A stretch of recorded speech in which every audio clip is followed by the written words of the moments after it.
আওয়ামী লীগ আমলের গোপন বন্দিশালার সন্ধান পেল যমুনা টিভি। 16 থেকে 18 সালেই হয় বেশিরভাগ গুম। মিলেছে প্রতিবেশী দেশের সম্পৃক্ততার তথ্য। প্রচ্ছন্নভাবে একটা সহযোগিতা ভারতের ছিল বলে আমরা মনে করি এবং এটা সবাই মনে করে, কারণ ভারতীয় অনেক নিরাপত্তা বাহিনীও বাংলাদেশে কাজ করে। টিএসসির ঘৃণা স্তম্ভে আবারও আঁকা হলো শেখ হাসিনার গ্রাফিতি। বৈষম্য বিরোধী ছাত্র জনতার জুতা ও ঝাড়ু নিক্ষেপ কর্মসূচি আজ মুছে দেওয়ার পায়তারাটা করছে। তো এটাকে আসলে খুবই ষড়যন্ত্রমূলক ভাবে দেখতেছি। আবার ওই ফ্যাসিস্ট হাসিনার যে আগের ছবিটি সেটিকে ফিরিয়ে আনবো। কেন এগুলো হচ্ছে আমরা সেগুলো জানতে চাই। আমাদের ধারণা যে প্রশাসনে এখনো ব্যাপক পরিমাণে আওয়ামী আমলারা আছেন। চট্টগ্রামে আগুনে পুড়ল ফার্নিচার কারখানা। সচিবালয়ে অগ্নিকাণ্ডের প্রাথমিক তদন্ত রিপোর্ট প্রধান উপদেষ্টার কাছে দেওয়া হবে আজ। বেপরোয়া গতি আর ওভারটেকিংয়ে ঝুঁকিপূর্ণ ঢাকা মাওয়া এক্সপ্রেসওয়ে দুর্ঘটনায় প্রায় ঝরছে প্রাণ। ট্রাফিক আইন মেনে চলার তাগিদ। 80-র উপরেই থাকে অল টাইম, প্রায় বেশি স্পিড থাকে বাস, তারপরে প্রাইভেট কার, নোয়া, হাই, এগুলোতেই বেশি থাকে। 120 কিলোমিটার স্পিডে উঠে বয়ে থাকে, ব্রেকে যায় কন্ট্রোল হয় না। রুটের মাঝখানে গাড়ি দাঁড়ানো থাকে, তখন অনেক গাড়ি দেখা যায় অনেক স্পিডে আসে, ওই গাড়িটা ফলো করে না, তখন এটা দুর্ঘটনা ঘটে। বছরের শেষে পর্যটক সমাগমে মুখর রাঙামাটি। প্রিয়জনদের নিয়ে ঘুরে বেড়াচ্ছেন ভ্রমণ পিপাসুরা। উপভোগ করছেন প্রকৃতির অপরূপ সৌন্দর্য। বিদ্বেষ নেই, উন্মাদনা নেই, মিলেমিশে আছে। এটা দেখার মতো একটা জায়গা। বন্ধে ঘুরতে আসছি, ফ্যামিলি নিয়ে এসেছি, অনেক ভালো লাগতেছে।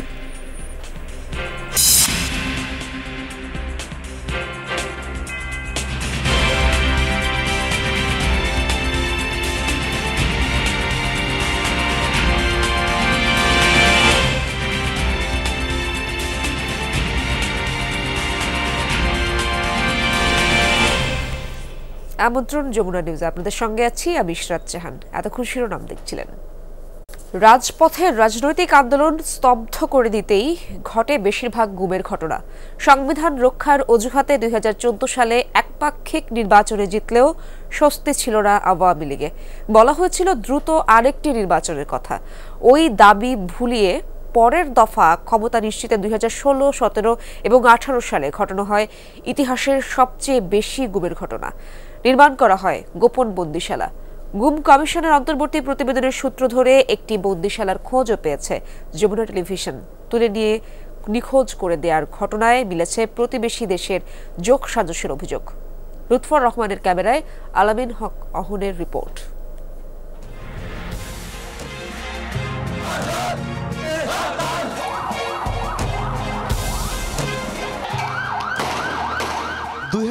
সালের 5 জানুয়ারির নির্বাচন ঘিরে ব্যাপক উত্তেজনা ছিল রাজপথে। ভোটের আগে 150-র বেশি আসনে বিনা প্রতিদ্বন্দ্বিতার মাধ্যমে ক্ষমতা নিশ্চিত করে আওয়ামী লীগ। তীব্র ক্ষোভ থেকে কঠোর আন্দোলনে নামে বিরোধীরা। এর পরের বছরগুলোতে বেড়ে যায় আটকের পর নিখোঁজের ঘটনা। আর্কাইভস ভবনে তখনকার পত্রিকাগুলো দিচ্ছে তার সাক্ষ্য। আওয়ামী লীগ সরকারের আমলে 2016, 17 এবং 2018 সালে সবচাইতে বেশি গুমের ঘটনা ঘটেছে। আর্কাইভস ও গ্রন্থাগার অধিদপ্তরের বিভিন্ন পত্রিকা ঘেঁটে আমরা সেই সময়কার বিভিন্ন নিখোঁজের সংবাদ দেখতে পাই। গুম কমিশনের অন্তর্বর্তী প্রতিবেদনে বলা হয়েছে 2009 থেকে 2024 মোট গুমের অভিযোগ 1676টি। এর মধ্যে কমিশন পর্যালোচনা করে 758টি। দেখা যায় 2016 সালে সর্বোচ্চ 130টি, দ্বিতীয় সর্বোচ্চ 2018 সালে 89 এবং 2017 সালে গুমের অভিযোগ মেলে 84টি।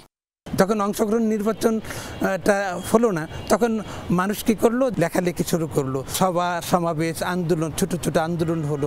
রাজনৈতিক দলগুলি তারা ছোট ছোট আন্দোলন করলো এবং রাজনৈতিক দলগুলির মধ্যে যাকে বেশি পরিমাণ থ্রেট মনে হয়েছে তাকে গুমের আওতায় আনা হলো।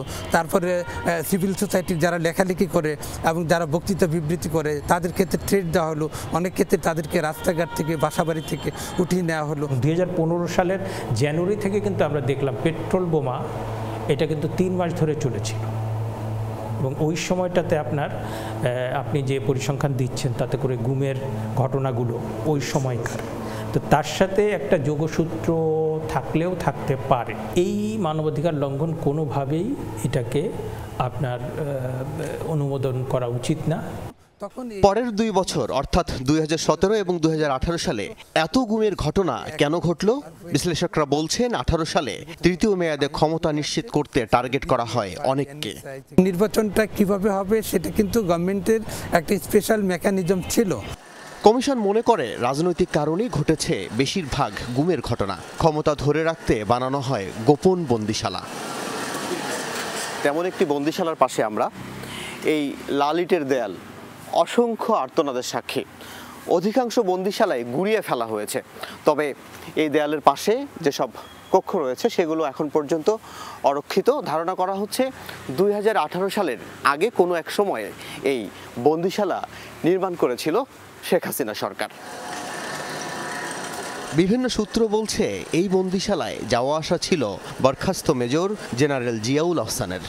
কত পরিমাণ আমি ক্রস ফায়ার করতে পারলাম, কত পরিমাণ গুম করতে পারলাম, কত পরিমাণ আমি এন্টি গভর্নমেন্টের যারা আছে তাদের ভয়েসকে রুগ্ধ করে দিতে পারলাম।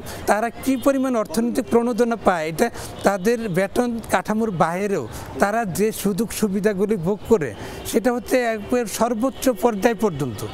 কমিশনের তদন্তে গুমের ঘটনায় প্রতিবেশী ভারতের সম্পৃক্ততার তথ্যও উঠে আসে। 16 মাস নিখোঁজ থাকার পর এই রহমতুল্লাহ ভারতের কারাগার থেকে মুক্ত হয়ে সম্প্রতি দেশে ফিরেছেন, যেটি মিলে যায় কমিশনের তথ্যের সঙ্গে। মানিকগঞ্জের বালিয়াটি জমিদার বাড়ির খুব কাছাকাছি নিভৃত এই গ্রাম বড়নালাই।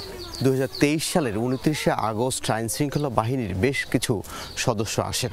অন্তত 3টি গাড়িতে করে আসেন তারা। তার একটি গাড়ি এখানে পার্ক করে রাখা হয়েছিল। তারপরে তুলে নিয়ে যাওয়া হয় রহমতুল্লাহকে। মানসিকভাবে ভেঙে পড়েছেন রহমতুল্লাহ, এখনও আছেন ট্রমায়। কখন আবার গুম হয়ে যান তিনি। যদি আমাকে ফাঁসিও দিয়ে দিত তাও আমি রাজি ছিলাম, কারণ আমাকে এক জায়গায় বাড়িতে না জানিয়ে এক জায়গায় রাখা, আবার ইন্ডিয়া পাচার করে দেওয়া, এটা কি ঠিক? যদি ওই রাষ্ট্র যদি এই রাষ্ট্রের সাথে মানে সরকারের সাথে যদি না থাকতো, হাত না থাকতো, তাহলে তো আমার ভাইকে ভারত পাঠিয়ে দিতে পারতো না। রহমতুল্লাহর মতো অভিজ্ঞতা একাধিক ব্যক্তির, যারা আইন শৃঙ্খলা বাহিনীর পরিচয়ে আটক হলেও পরে সন্ধান মিলেছে সীমানার বাইরে। অনেক ভিকটিম গুম হয়ে যাওয়া আসার পরে তাদের কাছ থেকে আমরা শুনতে পাই তাদেরকে যখন টর্চার করা হচ্ছে, যখন ইন্টারোগেশন, অনেক মানুষ যারা পাশের দেশের ভাষায় ছিল কথা বলছিল। প্রচ্ছন্নভাবে একটা সহযোগিতা ভারতের ছিল বলে আমরা মনে করি এবং এটা সবাই মনে করে, কারণ ভারতীয় অনেক নিরাপত্তা বাহিনীও বাংলাদেশে কাজ করে। কমিশনের শঙ্কা, এখনও যাদের খোঁজ মেলেনি তাদের হয়তো আর ফিরে পাওয়া যাবে না। কিন্তু গুমের শিকার প্রিয়জনের ভাগ্যে কি ঘটেছে তা জানতে উদ্গ্রীব স্বজনরা। যদি নাও ফিরিয়ে দেয়, আমার ছেলের হাতটা পর্যন্ত যেন আমি পাই। গুম সংক্রান্ত এই কমিশনে প্রতিদিন এখনো মানুষ আসছেন, জানাচ্ছেন সেই ভয়াবহ নির্যাতনের কথা। এখন তাদের অপেক্ষা কবে পাবেন বিচার। আল আমিন হক, যমুনা নিউজ, ঢাকা। ঢাকা বিশ্ববিদ্যালয়ের রাজু ভাস্কর্য সংলগ্ন ঘৃণা স্তম্ভ আবারও আঁকা হয়েছে শেখ হাসিনার গ্রাফিতি। গত মধ্যরাতে এই গ্রাফিতি আঁকা হয়। সেখানে আজ জুতা ও ঝাড়ু নিক্ষেপ কর্মসূচি পালনের ডাক দিয়েছেন বৈষম্য বিরোধী ছাত্র জনতা। এর আগে রাতে শেখ হাসিনার গ্রাফিতি সম্বলিত ঘৃণা স্তম্ভ মুছে ফেলার প্রতিবাদে বিক্ষোভ করে শিক্ষার্থীরা। এই ঘটনার সুষ্ঠু তদন্ত চায় তারা। এই ঘটনায় ঢাকা বিশ্ববিদ্যালয়ের প্রক্টোরিয়াল বডি দুঃখ প্রকাশ করে। শেখ হাসিনার শাসনামলে মেট্রো রেলের রাজু ভাস্কর্য সংলগ্ন 2 পিলারে শেখ হাসিনা ও শেখ মুজিবুর রহমানের গ্রাফিতি আঁকে ছাত্রলীগ। ছাত্র জনতার অভ্যুত্থানে 5 আগস্ট শেখ হাসিনার পতনের পর জনতা তার গ্রাফিতিতে জুতা নিক্ষেপ, রক্তের প্রতীকস্বরূপ লাল রং, ইটপাটকেল ও ঝাড়ু মেরে নিজেদের ক্ষোভ প্রকাশ করেন। ফলে একসময়ের গ্রাফিতি জনতার ক্ষোভ ও ঘৃণার প্রতীকে রূপ নেয়। এর নামকরণ হয় ঘৃণা স্তম্ভ। শনিবার দিবাগত রাতে ঘৃণা স্তম্ভ মুছে ফেলার কাজ শুরু হয়। ঘটনাটি জানাজানি হলে শিক্ষার্থীদের বাধার মুখে মাঝপথে মোছার কাজ বন্ধ হয়ে যায়। ঢাকা বিশ্ববিদ্যালয় প্রক্টরের অনুমতিতে গভীর রাতে শেখ হাসিনার গ্রাফিতি মুছে ফেলার চেষ্টার ঘটনাকে প্রক্টোরিয়াল টিমের অনিচ্ছাকৃত ভুল হিসেবে উল্লেখ করে রবিবার দুপুরে দুঃখ প্রকাশ করে বিশ্ববিদ্যালয় প্রশাসন। এরপরও রবিবার সন্ধ্যায় ঢাকা বিশ্ববিদ্যালয়ের প্রক্টর সাইফুদ্দিন আহমেদের পদত্যাগের দাবিতে বিশ্ববিদ্যালয় এলাকায় বিক্ষোভ করেন শিক্ষার্থীরা। এ সময় প্রক্টরের পদত্যাগ সহ বিভিন্ন দাবিতে স্লোগান দেন তারা। মধ্যরাতে আবারও আঁকা শুরু হয় শেখ হাসিনার গ্রাফিতি। রাতভর চেষ্টা করে ঘৃণা স্তম্ভকে পুরনো অবয়বে আনার চেষ্টা করেন চারুশিল্পীরা। এ সময় গ্রাফিতি মুছে ফেলার নির্দেশ দেওয়ায় ঢাকা বিশ্ববিদ্যালয়ের প্রক্টরের বিরুদ্ধে ক্ষোভ প্রকাশ করে সুষ্ঠু তদন্তের দাবি করেন শিক্ষার্থীরা। এমন ঘটনা আবারও ঘটলে কঠোর আন্দোলনের হুঁশিয়ারি তাদের কণ্ঠে। প্রক্টরি বা আপনার হচ্ছে মানে কার আদেশ কোনো আলোচনা না করে কারোর সাথে এরকম একটা আপনার মানে পাইতারা, এটা মুছে দেওয়ার পাইতারাটা করছে। তো এটাকে আসলে খুবই ষড়যন্ত্রমূলকভাবে দেখতেছি। সকল ছাত্র বৈষম্যবিরোধী ছাত্র আন্দোলন, ছাত্রদল, ছাত্র ইউনিয়ন সহ সকল ছাত্র সংগঠন মিলে আমরা আজকে আবার ওই ফ্যাসিস্ট হাসিনার যে আগের ছবিটি সেটিকে ফিরিয়ে আনবো। কেন এগুলো হচ্ছে আমরা সেগুলো জানতে চাই। আমাদের ধারণা যে প্রশাসনে এখনো ব্যাপক পরিমাণে আওয়ামী আমলারা আছেন, প্রশাসনে তাদের একটা ভূমিকা আছে। প্রশাসনের প্রতি যে ইতিমধ্যে শিক্ষার্থীদের একটা প্রশ্নবোধক চিহ্ন জাগ্রত হয়েছে সেইটা আরও ঘনীভূত হবে এবং তার দাবি, তার পদত্যাগের যে দাবি ছিল হয়তো আমরা সেখান থেকে প্রথমবারের মতো সরে আসবো, কিন্তু দ্বিতীয়বার সরে আসার কোনো সুযোগ আমাদের কাছে থাকবে না। আজ নতুন করে আঁকা গ্রাফিতিতে জুতা ও ঝাড়ু নিক্ষেপ কর্মসূচির ডাক দিয়েছেন বৈষম্য বিরোধী ছাত্র জনতা। তানভীর সিদ্দিক টিপু, যমুনা নিউজ, ঢাকা। চট্টগ্রামে একটি কাঠের ফার্নিচার কারখানায় লাগা আগুন ফায়ার সার্ভিসের 5টি ইউনিটের ঘণ্টাখানেকের চেষ্টায় নিয়ন্ত্রণে এসেছে। নগরের উত্তর কাট্টলীর সিডিএ এলাকায় এই অগ্নিকাণ্ডের ঘটনা ঘটে। ফায়ার সার্ভিস জানায় দিবাগত রাত 2:15টার দিকে কাঠের ফার্নিচার কারখানায় আগুন লাগে, মুহূর্তেই ছড়িয়ে পড়ে আশপাশে। খবর পেয়ে ফায়ার সার্ভিসের 5টি ইউনিট আগুন নেভানোর কাজ শুরু করে। প্রায় ঘণ্টাখানেকের চেষ্টায় নিয়ন্ত্রণে আসে আগুন। ফায়ার সার্ভিসের প্রাথমিক ধারণা বৈদ্যুতিক শর্ট সার্কিট থেকেই আগুনের সূত্রপাত। এই ঘটনায় হতাহতের কোনো খবর পাওয়া যায়নি, এখনো নিশ্চিত হওয়া যায়নি ক্ষয়ক্ষতির পরিমাণ সম্পর্কেও। দর্শক, এই বিষয়ে আরো জানার চেষ্টা করবো সহকর্মী শহীদুল সুমনের কাছ থেকে। সুমন, আগুন কি পুরোপুরি নিভেছে এবং ক্ষয়ক্ষতির পরিমাণ সম্পর্কে কোনো ধারণা পাওয়া গেল কিনা?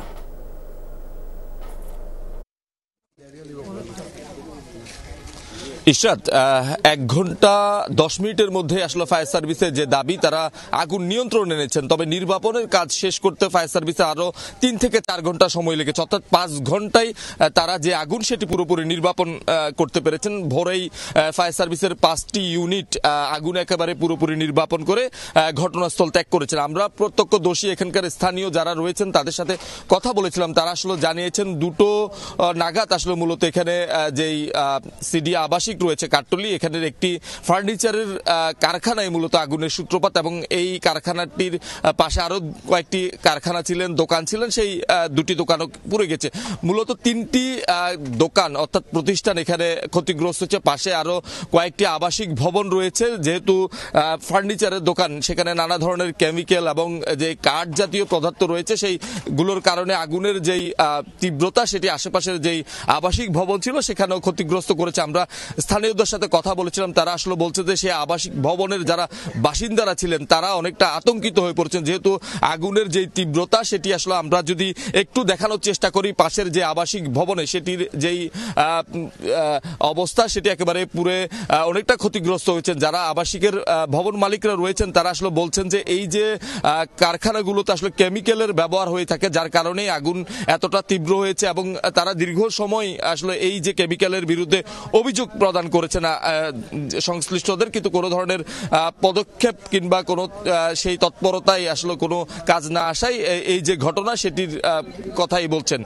মূলত এখানে যে ক্ষতি হয়েছে সেটি হচ্ছে কারখানা ফার্নিচারের যে গুদাম, সেখানে আশেপাশের যে জায়গাগুলো সেখানে আসলে কোনো ক্ষয়ক্ষতি হয়নি এবং এখানকার এলাকাবাসী এবং যারা ফায়ার সার্ভিসের সদস্য রয়েছেন সেই ক্ষতিটি তারা হতে দেয়নি। অর্থাৎ এখানে ফায়ার সার্ভিসের সদস্যদের আগে থেকেই স্থানীয়রা কিন্তু অগ্নি নির্বাপনের যে কাজ সেটি তারা শুরু করেছেন, পরবর্তী ফায়ার সার্ভিস এসে সেই কাজে তারা যোগ দিয়েছেন। এখানকার স্থানীয়দের সাথে একটি কথা বলে আমরা যেটি নিশ্চিত হয়েছি, এখানে পানির খুব স্বল্পতা দেখা গিয়েছিল যখন ফায়ার সার্ভিসের সদস্যরা কাজ করছেন। পাশের একটি পুকুর থেকে অর্থাৎ কিছুটা দূরে একটি পাশের পুকুর থেকে পানি এনে কিন্তু সেই কাজটি করেছেন, নির্বাপনের কাজটি। এখন মূলত যেই বিষয়টি দাঁড়িয়েছে, আশেপাশে যে আবাসিক ভবনের মালিকরা রয়েছেন তারা বলছেন এখানে যেসব ফার্নিচারের কারখানা রয়েছে কিংবা গ্যারেজ রয়েছে সেগুলো যদি আবাসিকের বাইরে নিয়ে যাওয়া হয় সেক্ষেত্রে এই যে ঝুঁকিগুলো অগ্নিকাণ্ডের, সেই ঝুঁকি থেকে আসলে আবাসিক ভবনের যারা বাসিন্দারা রয়েছেন তারা আসলে মুক্তি পাবে। ধন্যবাদ আপনাকে সুমন। সচিবালয় অগ্নিকাণ্ডের প্রাথমিক তদন্ত রিপোর্ট আজ প্রধান উপদেষ্টা ডক্টর ইউনূসের কাছে জমা দেবে কমিটি। এর প্রেক্ষিতে পরবর্তী পদক্ষেপ নেবে সরকার। এদিকে আজ থেকে অস্থায়ী পাস দেখিয়ে সচিবালয়ে প্রবেশ করতে পারবে সাংবাদিকরা। রবিবার সচিবালয়ে কর্মরত সাংবাদিকদের সাথে স্বরাষ্ট্র ও তথ্য মন্ত্রণালয়ের বৈঠকে এই সিদ্ধান্তের কথা জানানো হয়। রবিবার সচিবালয়ে উপদেষ্টা ও সচিবরা গাড়িযোগে প্রবেশ করতে পেরেছেন, আর অন্য কর্মকর্তা কর্মচারীরা ডিজিটাল পাস দেখিয়ে পায়ে হেঁটে গেছেন দপ্তরে। তবে ঢুকতে পারেননি আগুনে ক্ষতিগ্রস্ত 5 মন্ত্রণালয়ের কর্মকর্তা কর্মচারীরা। সেখানে আলামত সংগ্রহ করেছেন তদন্তকারীরা। এখন কি করব, বাইক রাখবো না করব, অফিস করব, সেটাই চিন্তা করতেছি। প্রথম আর্থিক প্রতিষ্ঠান বিভাগে আমাদের বিল্ডিংয়ে আগুন লাগছে। আমি 4 তলায় বসি। আগুন লাগছে 6, 7, 8, 9। এই জন্য আপাতত প্রবেশ বন্ধ আছে, কোনো গাড়ি ঢুকতে দিচ্ছে না। এখন এটা তো আপনারা বুঝছেন ইনিশিয়েটিভ কোন কারণে নিচ্ছে, এটা তো একমাত্র ঊর্ধ্বতন কর্তৃপক্ষরাই বলতে পারবে। এদিনও সচিবালয়ে ঢুকতে পারেননি সাংবাদিকরা। এ নিয়ে সচিবালয়ে কর্মরত সাংবাদিক ও সাংবাদিক সংগঠন বিএসআরএফের নির্বাচিত নেতাদের সাথে বৈঠক হয় স্বরাষ্ট্র মন্ত্রণালয়ে। সেখানে তথ্য উপদেষ্টাও ছিলেন। পরে সচিবালয়ের সামনের সড়কের ফুটপাতে এসে কথা বলেন উপদেষ্টা নাহিদ ইসলাম। যে 3000+ কিন্তু সবাই সাংবাদিক নন এবং নাম সর্বস্ব বিভিন্ন পত্রিকার নাম ব্যবহার করে অ্যাক্রিডিটেশন কার্ড দিয়ে একটা এখানে সচিবালয়ে প্রবেশের ব্যবস্থা করা হয়েছে। ফলে সেটি আমাদের পুনর্মূল্যায়ন এবং পরীক্ষা নিরীক্ষার প্রয়োজন। তো সেজন্য আমাদের কিছুটা সময় লাগবে। আমরা একটা নির্দিষ্ট সময়ের মধ্যে সাংবাদিকদের আবেদনের ভিত্তিতে নীতিমালা অনুযায়ী নতুন করে আবার স্থায়ী পাসের ব্যবস্থাটি করব এবং সেই সময় পর্যন্ত একটা সীমিত সংখ্যা একটা অস্থায়ী পাস আগামীকাল থেকে দেওয়া হবে। জুলাই ঘোষণা ও সচিবালয়ে আগুনের তদন্তের অগ্রগতি নিয়ে জানতে চান সাংবাদিকরা। উত্তর দেন সে প্রশ্নের। 3 দিনের একটা সময় দেওয়া আছে একটা প্রাথমিক রিপোর্ট দেওয়ার জন্য। তো আজকের দিন গেলে হয়তো আমরা আগামীকাল কিছুটা জানতে পারবো ঘটনাটি। তবে ঘটনাটি আমাদের সবার ভিতরে একটা উদ্বেগ তৈরি করেছে। জুলাই অভ্যুত্থানের ফলে আসলে ছাত্র জনতার সত্যিকার আকাঙ্ক্ষাটা কি ছিল সেটি ব্যক্ত করার জন্য একটি ঘোষণাপত্র জাতির সামনে হাজির করা হবে। এক্ষেত্রে বিপ্লবী কোনো সরকার গঠনের পরিকল্পনা আছে? সেটার জন্য আপনাদের 31 তারিখ পর্যন্ত অপেক্ষা করা লাগবে। অস্থায়ী কার্ড নিয়ে সোমবার থেকে সাংবাদিকরা সচিবালয়ের ভেতরে গিয়ে সংবাদ সংগ্রহ করতে পারবেন বলে জানান সাংবাদিক নেতারা। আগামীকালকে সকাল থেকেই আমাদের সচিবালয় বিটে বিএসআরএফের সদস্য যারা আছেন এবং তার পাশাপাশি সচিবালয়ে যারা রেগুলার এখানে বিটে কাজ করেন প্রত্যেকটি ভালো হাউস থেকে সবাই সেখানে প্রবেশ করতে পারবেন অস্থায়ী পাস নিয়ে। পরবর্তীতে অস্থায়ী ও স্থায়ী কার্ডের জন্য প্রতিটি গণমাধ্যম থেকে আবেদন চাওয়া হবে বলে জানান বিএসআরএফ নেতৃবৃন্দ। নুনবী সরকার, যমুনা নিউজ, ঢাকা। বেপরোয়া গতি আর ওভারটেকিংয়ে ঝুঁকিপূর্ণ হয়ে উঠেছে ঢাকা মাওয়া এক্সপ্রেসওয়ে। প্রায় ঘটছে দুর্ঘটনা। হাইওয়ে পুলিশের হিসাব বলছে গত 1 সপ্তাহে মুন্সিগঞ্জ অংশে প্রাণ গেছে 8 জনের, আর 1 বছরে এই সংখ্যা অর্ধশতাধিক। এসব দুর্ঘটনার জন্য যাত্রীরা দায়ী করেছেন চালকদের বেপরোয়া মনোভাবকে। ট্রাফিক আইনের কঠোর প্রয়োগ চান তারা। ঢাকা মাওয়া মহাসড়ক দ্রুত গতিতে যান চলাচলে দেশের প্রথম এক্সপ্রেসওয়ে। 4 লেনের মূল এক্সপ্রেসওয়ের পাশে আরো 4 লেনের সার্ভিস সড়ক। এছাড়াও আছে ফ্লাইওভার, আন্ডারপাস, ইন্টারচেঞ্জ, ওভারব্রিজ। এর মধ্যেও প্রায় ঘটে ছোট বড় দুর্ঘটনা। গত 1 সপ্তাহে প্রাণ গেছে 8 জনের। হাইওয়ে পুলিশের হিসাবে বছর জুড়ে মুন্সিগঞ্জ অংশে মোট 46টি দুর্ঘটনা ঘটেছে। নিহত অর্ধশতাধিক, আহত 100-রও বেশি মানুষ। অবশ্য ফায়ার সার্ভিসের হিসাবে দুর্ঘটনার সংখ্যা 64। প্রতিনিয়ত এমন দুর্ঘটনায় শঙ্কিত যাত্রীরা। 80 কিলোমিটার স্পিডে 120 কিলোমিটার স্পিডে উঠে বয়ে থাকে, ব্রেকে যায় কন্ট্রোল হয় না। ওভারটেক নিয়ন্ত্রণের বাইরে চলে গেলে তো এই ঝামেলাগুলো হয়। যাত্রী সামনে গাড়ি ব্রেক করলে দেখা গেলে এত দুর্ঘটনা হয় না। কিছু ড্রাইভারও গাছমি আছে, কিছু যাত্রীরও গাছমি আছে। এটা যদি কঠোর হাতে যদি না দেয় প্রশাসন তো জিনিসটা দমন করে না। দুর্ঘটনা হওয়ার পর আমরা নিউজগুলোতে প্রায় দেখি যে ফিটনেসবিহীন গাড়ি বা চালকদের লাইসেন্সগুলো রিনিউ করে না। এইগুলো যদি আগে থেকে কর্তৃপক্ষ পদক্ষেপ নিত তাহলে এই দুর্ঘটনাগুলো তো ঘটতো না। এদিকে নিষেধাজ্ঞা থাকলেও দেখা যায় যত্রতত্র পারাপার, পার্কিং, যাত্রী ওঠানামা সহ ট্রাফিক আইন অমান্যের হিড়িক। নির্ধারিত গতিসীমা থোড়াই কেয়ার করেন বেশিরভাগ চালক। ঘন্টায় সর্বোচ্চ ৮০ কিলোমিটারে যানবাহন চলার কথা, তবে হাইওয়ে পুলিশের যে স্পিড গান রয়েছে সেখানে আমরা দেখতে পাচ্ছি অধিকাংশ যানবাহনই তা মানছে না। এই সড়কে যানবাহনের দুর্ঘটনার অন্যতম এটিও একটি কারণ। এরা ৮০ কোনো সময় চালায় না, ৮০-র উপরেই থাকে অল টাইম প্রায়। বেশি স্পিড থাকে বাস, তারপরে প্রাইভেট কার, নোয়া, হাইস এগুলোতেই বেশি থাকে। চালকরা বলছেন ঘন কুয়াশায় পথ দেখতে সমস্যা, তাই ঘটছে দুর্ঘটনা। কুয়াশার টাইমে অনেক সময় দেখা গেছে রুটের রুটের মাঝখানে গাড়ি দাঁড়ানো থাকে, তখন অনেক গাড়ি দেখা যায় অনেক স্পিডে আসে, ওই গাড়িটা ফলো করে না, তখনই এটা দুর্ঘটনা ঘটে। কিছু কিছু প্রাইভেট মোটরসাইকেলওয়ালা ঘুরতে আসে, কখনো এই রোডে তো চলাফেরা নেই ওনাদের, ঠিক আছে, এই কারণে ওনারা বিশৃঙ্খলভাবে চলায় দুর্ঘটনা ঘটায়। অতিরিক্ত গতিতে গাড়ি চালানো হয়, ঠিক আছে, তার জন্য নিয়ন্ত্রণ হারায় ফেলায়, এর জন্য এই অ্যাক্সিডেন্টগুলো বেশি হচ্ছে। দুর্ঘটনা এড়াতে নিয়ম মানার আহ্বান ফায়ার সার্ভিসের, আর হাইওয়ে পুলিশ বলছে আইন অমান্যকারীদের বিরুদ্ধে ব্যবস্থা নেওয়ার কথা। আমরা যখন রেস্কিউ করতে যাই তখন আমরা দেখতে পাই যে গাড়ির ভিতরে কিভাবে তারা আটকা পড়ে আছে, গাড়িগুলো দুমড়ে মুচড়ে যাচ্ছে, কারণ অতিরিক্ত গতি ছাড়া এইভাবে গাড়ি দুমড়ে মুচড়ে যাওয়ার কথা না। প্রতি মাসে কিন্তু আমরা প্রায় 3 থেকে 400 গাড়ির বিরুদ্ধে আমরা মামলা দিয়ে থাকি, যেগুলো ত্রুটি বিচ্যুতি থাকে। আমরা বিশেষ করে এক্সপ্রেস ওয়েতে বেপরোয়া গতির গাড়িটাকে বেশি প্রায়োরিটি দেই। সেকেন্ড প্রায়োরিটি ফিটনেস এবং ড্রাইভিং লাইসেন্স, এটাকে আমরা বেশি প্রায়োরিটি দেই। 2020 সালে চালু হয় ঢাকা মাওয়া এক্সপ্রেসওয়ে। এবছর মুন্সিগঞ্জ অংশে শৃঙ্খলা ভঙ্গে সড়ক পরিবহন আইনে মামলা হয়েছে 2469টি। আরাফাত রায়হান সাকিব, যমুনা নিউজ, মুন্সিগঞ্জ। চুয়াডাঙ্গায় প্রতিনিয়ত ঘটছে চুরি ছিনতাইয়ের ঘটনা, বিশেষত মোবাইলের দোকান টার্গেট করে চুরি হচ্ছে প্রায়। কড়া নিরাপত্তা আর সিসি ক্যামেরা থাকা সত্ত্বেও বীর দর্পে চুরি করে নিয়ে যাচ্ছে চোর চক্র। মামলা হলেও আইনের আওতায় আসছে না চুরির সাথে জড়িতরা। চুরির মালামালও উদ্ধার হয়নি। পুলিশের দাবি, চোর চক্রের সদস্যরা ট্রেনে অন্য এলাকা থেকে এসে স্বল্প সময়ে চুরি করে সটকে পড়ছে। সম্প্রতি চুয়াডাঙ্গা শহরের একটি মোবাইলের দোকানে এভাবেই মালামাল লুট করে নেয় চোর চক্র।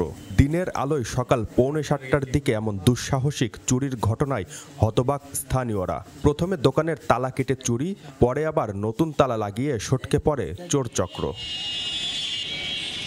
এভাবেই গত কয়েক বছরে জেলার বিভিন্ন প্রান্তে অন্তত 17টি মোবাইলের দোকানে চুরির ঘটনা ঘটেছে, অথচ একটিতেও চোর আটক কিংবা চুরির মালামাল উদ্ধার করতে পারেনি পুলিশ। আমারই আরেকটা দোকান ছিল নিউ মার্কেট গেটে, সেটা 2016 সালে শুরু হয়। ব্যবসায়ীকে সমস্ত মোবাইল তখন আমার নিয়ে যায় এবং নগদ অর্থে যেটুকু ছিল সেটাও নিয়ে গেছিল। মোবাইলের IMEI নাম্বার সহ যা ছিল সবই আমি প্রশাসনকে দিয়েছিলাম। তো 1 মাস 2 মাসের মধ্যে আমার কোনো প্রতিকার হয়নি, আস্তে আস্তে জিনিসটা ধামাচাপা পড়ে গেছে। আমাদের লাইন থেকে 10 না 18 কিলো দূর এই পর্যন্ত সেখানে চোররা রাস্তা করছে, সেখানকার ছবিও আমি সব কিছু আমি প্রশাসনের কাছে গতকালকে আমি অর্পণ করেছি। ব্যবসায়ীদের অভিযোগ, চোর ধরা না পড়ায় টার্গেট করে শুধু মোবাইলের দোকানেই ঘটছে এমন ঘটনা। একের পর এক ব্যবসা প্রতিষ্ঠানে চুরির ঘটনায় উদ্বিগ্ন ব্যবসায়ীরা। পুঁজি হারিয়ে নিঃস্ব হওয়ার পথে কেউ কেউ। প্রশাসন অনেক জায়গায় ঘুরছি, কোনোটাই কোনো কুলকিনারা পাই নাই। আমি সেই সময় একবার নিঃস্ব হয়ে গেছিলাম, তারপরে আবার তিলে তিলে আমি আবার উঠে দাঁড়িয়েছি, ব্যবসা করতেছি। রিপন ভাই আজকে চুয়াডাঙ্গা নিউ মার্কেটে তার দোকান ছিল একটা, সেখানে চুরি হয়েছে, সে একবার অনেক ক্ষতিগ্রস্ত হয়েছে। আবার এই যে নাফিস টেলিফোন, তার একটা চুরি হয়ে গেল, সে তো নিঃস্ব হয়ে যাচ্ছে। 80টা স্মার্টফোন, সাথে কিছু ক্যাশ টাকা, টোটালে আনুমানিক আমার IMEI সহ সব কিছু ডকুমেন্টস আছে, আমার 9.5 লক্ষ টাকা আমার চুরি হয়েছে। আমরা এখন আতঙ্কিত, কারণ একটা চুরি কোনো শুরু হয় আমরা আজ পর্যন্ত পাই নাই। সরকারকে ভ্যাট ট্যাক্স দিয়ে আমরা এখানে ব্যবসা করি, আমাদের ব্যবসা প্রতিষ্ঠানগুলো একের পর এক চুরি হয়ে যাচ্ছে। গরু বিক্রি করে, কারো জমি বিক্রি করে, বাপের রিটায়ারমেন্টের টাকা নিয়ে এসে আমরা আজকে সন্তানরা ব্যবসা করছি। আমাদের অত্যন্ত কষ্টের বিনিময়ে এই ব্যবসা সফলতা অর্জন করার জন্য চেষ্টা করি। পুলিশের দাবি, চোর চক্রের সদস্যরা ভিন্ন এলাকার, ট্রেন যোগে এসে দ্রুত চুরি করে সরে যায়। তবে এবার চোর চক্রের সদস্যদের ধরতে অনেকটা এগিয়েছে তারা। বাস্তব পুলিশ মোটামুটি নজরদারি রাখতে পারে, আর ভাড়াও কম, সব কিছু মিলে তারা ট্রেনকে পছন্দ করে, ট্রেনে করে আসে এবং চুরিটা করতে সর্বোচ্চ সময় লাগে হলো 30 মিনিট। চুয়াডাঙ্গা জেলা পুলিশ আশাবাদী যে প্রতিটা মোবাইল চুরি ঘটনায় আমরা ডিটেক্ট করতে পারবো। হরহামেশাই চুরির ঘটনায় নিরাপত্তা চেয়ে রাস্তায় নেমেছে ব্যবসায়ীরা। প্রতিটি ঘটনার সাথে জড়িতদের আইনের আওতায় আনার দাবি তাদের। জিসান আহমেদ, যমুনা নিউজ, চুয়াডাঙ্গা। মাদারীপুরের কালকিনির দক্ষিণ কৃষ্ণনগর ও চর বিভাগদি গ্রামের মাঝ দিয়ে বয়ে চলা খালটি দখল দূষণে এখন মৃত পায়। খালে ময়লা ফেলায় দূষিত হয়ে পড়েছে পানি। এতে চরম ভোগান্তিতে পড়েছে এই দুই গ্রামের বাসিন্দারা। উচ্ছেদ অভিযান ও খনন শুরু করার আশ্বাস দিয়েছেন প্রশাসনের কর্মকর্তারা। এক সময়ের প্রবাহমান খাল এটি, দখল আর আবর্জনায় বন্ধ পানি প্রবাহ। অথচ বলা হচ্ছে ২০০ বছরের পুরনো এই খাল দিয়ে এক সময় চলত শত শত নৌযান। মাদারীপুরের কালকিনি পৌরসভার দক্ষিণ কৃষ্ণনগর ও চর বিভাগদি গ্রামের মাঝ দিয়ে বয়ে গেছে চর বিভাগদি খাল। দীর্ঘদিন সংস্কার না হওয়ায় পরিণত হয়েছে নর্দমায়। আবর্জনার দুর্গন্ধে অতিষ্ঠ জনজীবন। চরম ভোগান্তিতে দুই গ্রামের মানুষ। এইটা একটা খাল ছিল, ওই খাল দিয়ে তো নৌকা চলাচল করতো। জলাবদ্ধতার কারণে আমরা থাকতে পারি না। এই ডেঙ্গু মশার উৎপন্ন অনেক মনে করেন রোগী হাসপাতালে স্যার ভুগতেছে। দোনো পাশের লোকজনেরা, বাচ্চা কাচ্চারা সবারই তো অসুবিধা। দ্রুত চাই যে এটা একটু কাজটা হলে পরিষ্কার করুক, আর নাহলে ড্রেনের কাজটা হোক। উচ্ছেদ অভিযান এবং খাল খনন শুরুর আশ্বাস উপজেলা নির্বাহী কর্মকর্তার। কালকিনি পৌরসভার যে অন্যান্য যে খালগুলো রয়েছে, আমরা পর্যায়ক্রমে প্রত্যেকটা খাল খনন, পরিষ্কার এবং অবৈধ দখল মুক্ত করার উদ্যোগ গ্রহণ করব। দ্রুত সময়ের মধ্যে খাল রক্ষায় কার্যকর পদক্ষেপ দেখতে চায় গ্রামবাসী। সাইফ আহমেদ, যমুনা নিউজ। বছরের শেষে পর্যটক সমাগমে মুখর রাঙামাটি। দর্শনীয় সব স্পট ঘুরে প্রকৃতির অপরূপ সৌন্দর্য উপভোগ করছেন দূর দূরান্ত থেকে আসা পর্যটকরা। এদিকে ভরা মৌসুম, অন্যদিকে রাজনৈতিক অস্থিরতা না থাকায় এবার সমাগম বেশি। ফলে পর্যটন কেন্দ্রিক ব্যবসাও চাঙা। বছরের শেষ দিকে পর্যটকের আগমন বাড়ে রাঙামাটিতে, ব্যতিক্রম হয়নি এবারও। এদিকে শিক্ষা প্রতিষ্ঠান বন্ধ, তার উপর শীত মৌসুম এবং রাজনৈতিক অস্থিরতা নেই। ফলে ছুটি কাটাতে দূর দূরান্ত থেকে আসছেন অনেকে। পাহাড় নদীর হ্রদ ঘেরা রাঙামাটির অপরূপ সৌন্দর্য উপভোগ করছেন সবাই। কাপ্তাই হ্রদ, ঝুলন্ত সেতু, পলওয়েল পার্ক, কাপ্তাই জাতীয় উদ্যান, রাজবাড়ি, বেতবুনিয়া ভূ উপগ্রহ কেন্দ্র, রাজবন বিহার, উপজাতীয় সাংস্কৃতিক ইনস্টিটিউট সহ দর্শনীয় স্থান মুখরিত। ধর্মীয় কোনো কি নেই, বিদ্বেষ নেই, উন্মাদনা নেই, মিলেমিশে আছে। এটা দেখার মতো একটা জায়গা। এখন ছেলে মেয়ের বন্ধ, দুটাই কলেজে পড়ে, বন্ধে ঘুরতে আসছে। তো যখনই সময় পাই পরিবার নিয়ে পাহাড় দেখার জন্য বা সমুদ্র দেখার জন্য চলে আসে। অনেক সুন্দর জায়গা, আমার প্রথম অনেক সুন্দর জায়গা। শীতকালীন যে একটা আমেজ চলতেছে, সেটার একটা মানে পুরা ফুটে উঠছে। ফ্যামিলি নিয়ে এসেছি, অনেক ভালো লাগতেছে। পাহাড়ে পর্যটন কেন্দ্রিক ব্যবসাও চাঙ্গা। ভরা মৌসুমে পর্যটকের আনাগোনা বাড়ায় খুশি এই খাত সংশ্লিষ্টরা। সেভাবে যদি চলমান থাকে আমাদের ব্যবসাটা ভালো হবে। আমাদের বোট মালিকরা, চালকরা যে পিছনে যে ক্ষতিগুলো হয়েছে সেটা ক্ষতিটা ওই যে পয়সা নিতে পারবে আর কি। হোটেল মোটেল ব্যবসায়ীদের হিসাব মতে রাঙ্গামাটিতে সারা বছর 4 থেকে 5 লাখ পর্যটকের সমাগম ঘটে। সবচেয়ে বেশি ঢল নামে শীত মৌসুমে। আশা রাখি আমরা সামনে ধরে রেকর্ড পরিমাণ আসবে এবং তাদেরকে আমরা কাঙ্ক্ষিত সেবা দিতে পারবো বলে আশা রাখি। শহীদুল সুমন, যমুনা নিউজ। হিমালয়ের হিম বাতাস ও ঘন কুয়াশায় বিপর্যস্ত উত্তরাঞ্চলের জনজীবন। শীতের আরো খবর জানবো। নীলফামারী থেকে যুক্ত হচ্ছেন আমার সহকর্মী মাহমুদ রাফিন। আজ শীত কেমন অনুভূত হচ্ছে সেখানে, এবং শ্রমজীবী আর ছিন্নমূল মানুষের ভোগান্তির চিত্রটা আপনি দেখছেন, সে ব্যাপারে জানাবেন আমাদের।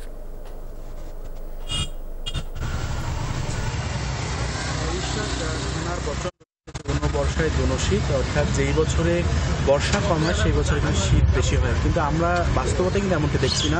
যদিও চলতি বছরের বর্ষা মৌসুমে বৃষ্টিপাতের পরিমাণ অনেক কম ছিল, তবে শীতের পরিমাণ কিন্তু আমরা হেমন্তের শেষ সময়টিতে অনেক বেশি দেখেছি। আজকে 15 তারিখ, তবে পৌষের প্রথম দিন থেকে শীতের তাপমাত্রা কিন্তু ঠিক ততটা কমেনি। গত বছর যেমনটা কমেছিল। আজকে সকাল 6টায় নীলফামারীর ফরিদপুর বিমানবন্দর আবহাওয়া অফিস সর্বনিম্ন তাপমাত্রা রেকর্ড করেছে 13.4 ডিগ্রি সেলসিয়াস এবং নিম্ন পর্যন্ত কৃষ্ণনগর সর্বনিম্ন তাপমাত্রা রেকর্ড করেছে 12.5 ডিগ্রি সেলসিয়াস। এছাড়াও কিন্তু এই হিমালয়ের পাদদেশে হয় কিন্তু পঞ্চগড়, ঠাকুরগাঁও, নীলফামারী, দিনাজপুর সহ আশেপাশের এলাকাগুলোতে কিন্তু প্রথম থেকেই শীত থাকে, যেমনটি আমরা দেখেছি। এবার হেমন্তের শুরুতেই কিন্তু এত বেশি হিম বাতাস বয়ে যাচ্ছিল, কুয়াশা বৃষ্টিপাতের মতো করে কুয়াশা পড়ছিল, সেই সময় কিন্তু মাঘের শীতের মতো অবস্থা। তবে পৌষের প্রথম দিক থেকে কিন্তু আজকে পৌষের 15 তারিখ, গত কয়েকদিন আমরা যেটি দেখেছি যে সকাল 7টা 8টার পর থেকে কিন্তু সূর্য তার রশ্মি ছড়াতে শুরু করে এবং সারাদিনে কিন্তু সূর্য রশ্মি ছড়িয়েছে এবং সন্ধ্যার পর থেকেই কিন্তু আবার হিম বাতাস হয়ে যায়। ঘন কুয়াশার কারণে কিন্তু একটা শরীরে মূলত অবশ হয়ে যাওয়া শুরু করে। তবে এই শীতকালীন সময় কিন্তু সবচেয়ে বেশি কষ্ট থাকেন ছিন্নমূল এবং অসহায় মানুষ, যারা দিন এনে দিন খান। এখানে নীলফামারী উত্তরে এখানকার শ্রমজীবী মানুষ কিন্তু ভোর রাত থেকেই তাদের কর্মস্থলে যেতে শুরু করে। এছাড়াও যারা রিক্সা শ্রমিক রয়েছেন, যারা বিভিন্ন নির্মাণ কাজের সাথে জড়িত, তারা কিন্তু এই মানে হিমশীতল বাতাসে কিন্তু তাদের কাজ করতে অনেকটা কষ্ট হচ্ছে। শীতকালীন এই সময়টাতে বৃদ্ধ এবং শিশু রোগীদের কিন্তু অনেকটা ভিড় বাড়ে হাসপাতালগুলোতে। নীলফামারী জেনারেল হাসপাতাল সহ সৈয়দপুর 150 হাসপাতাল এবং উপজেলা হাসপাতালগুলোতে প্রতিদিন বহির্বিভাগে সারা জেলায় অন্ততপক্ষে 5,000-এরও বেশি রোগী দেখেন। এর মধ্যে কিন্তু শীতকালীন বিভিন্ন রোগেই ভুগছেন বেশি। জেলা স্বাস্থ্য বিভাগ জানিয়েছে যে তাদের জন্য বিশেষ সেল গঠন করে চিকিৎসা সেবা দেওয়া হচ্ছে। একইভাবে এই শীত নিবারণের জন্য জেলা প্রশাসনের পক্ষ থেকে কিন্তু শীতবস্ত্র বিতরণ কার্যক্রম শুরু হয়েছে। রাফিন, ধন্যবাদ আপনাকে। খুলনা মেডিকেল কলেজ হাসপাতালে 6টি অ্যাম্বুলেন্স, এর মধ্যে 2টি গ্যারেজ বন্দি, অথচ মেরামত জ্বালানি খরচের বিল ঠিক উঠছে। বাকিগুলো ব্যবহারের সুযোগ পাওয়া কঠিন, ভোগান্তিতে রোগীরা। নগরীর নূরনগর এলাকার একটি গ্যারেজ। গেল জুলাই থেকে মেরামত চলছে খুলনা মেডিকেল কলেজ হাসপাতালের এই অ্যাম্বুলেন্সটি, নম্বর 1877। কাজ শেষ না হলেও আগেই তুলে নেওয়া হয়েছে 3 লাখ টাকা বিলের পুরোটাই। বিল করে নিয়ে গেছে, আর এইভাবে প্রচলিত এইভাবেই হয়। কারণ ওই যখন বছর শেষ হয় দেখা গেল যে কাভারেজ দিতে পারে না, হয়তো ওই বিল আগে করে নিয়ে যায়, করে নিয়ে পরে হয়তো কাজ করায়। হাসপাতালের গ্যারেজে থাকা আরেকটি অ্যাম্বুলেন্স দীর্ঘদিন ধরেই অব্যবহৃত, এটির নম্বর 2506। অথচ গাড়ির জ্বালানি খরচের বিল উঠেছে ঠিকই। হাসপাতালের বাকি 4টি অ্যাম্বুলেন্স সচল থাকলেও সেবা পাওয়া কঠিন। মেডিকেল কলেজে অ্যাম্বুলেন্সের সার্ভিস আছে, এটা আমরা কোনোদিনই পাই না। এখানে লোক পাওয়া যায় না বা অনেক সমস্যা দেখা দেয়। যারা অতদরিদ্র মানুষ আছে তারা বেসরকারি পর্যায়ের অ্যাম্বুলেন্সগুলো ভাড়া করে রোগী হোক লাশ হোক এটা বাড়ি থেকে আনা নেওয়া করা, এটা অতিরিক্ত পরিমাণে দুর্বিষহ ব্যাপার হয়ে দাঁড়ায়। কেউ 1000, কেউ 2000 নিয়ে যাচ্ছে, এদের কোনো ফিক্সড রেট নেই ভাড়াটার জন্য। যে যেভাবে পাচ্ছে সেইভাবে নেওয়ার চেষ্টা করছে। আমরা বেসরকারি অ্যাম্বুলেন্স আছে বলেই রোগীরা সেবা পায়, কোনো সরকারি হসপিটালে অ্যাম্বুলেন্স সেইভাবে নেই বলে সেবা পায় না।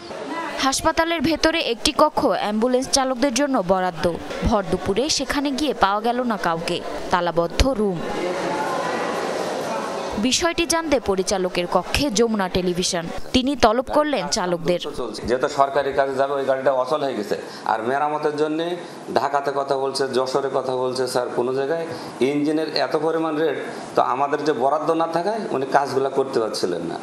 তো তখন বললো যে সরকারি কাজ তো চালা যেতে হবে, তখন অতিরিক্ত 3টা কি 4টা স্লিপ স্যার ওই গাড়ির নামে ইস্যু করে অ্যাম্বুলেন্স দিয়ে ব্যবহার করা হয়েছে। যে কর্মকর্তা যার টাইমে এই ঘটনাটা ঘটছে উনি স্পেসিফিক্যালি বলতে পারবেন যে আসলে ওই সময় কী ঘটনা ঘটছিল বা কোন প্রেক্ষিতে এই ধরনের কাজ করা হয়েছে। বিভাগের 10 জেলা ছাড়াও আশেপাশের জেলার রোগীরাও সেবা নিতে আসেন খুলনা মেডিকেলে। জারিন অর্নি, যমুনা নিউজ।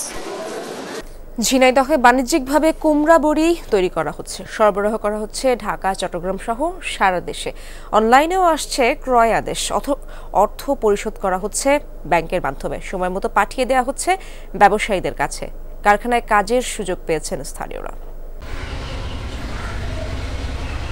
ঝিনাইদহের শৈলকুপার ওয়াহিদ হাসান লেখাপড়া শেষ করে চাকুরির পেছনে না ছুটে ব্যবসায়ের পাশাপাশি করছেন কুমড়া বড়ি তৈরির কারখানা।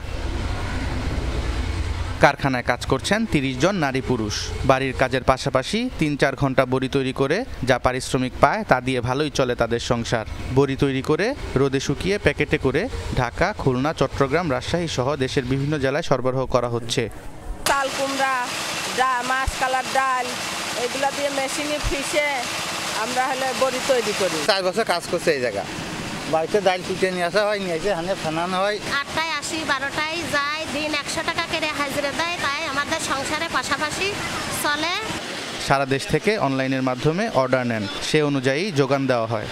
আমার যে মাল তৈরি করি সে মালের অনেক চাহিদা আছে এবং তারপরে নিজে বেকারত্ব দূর করার চেষ্টা করে এলাকার লোকজনের কর্মসংস্থান সৃষ্টি করছি।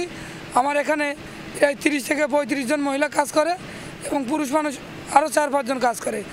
আগামী 3 মাস চলবে বড়ি তৈরির কাজ। প্রতিদিন 10 মণ বড়ি তৈরিতে খরচ হয় প্রায় 45,000 টাকা। সোবহান চৌধুরী, যমুনা নিউজ।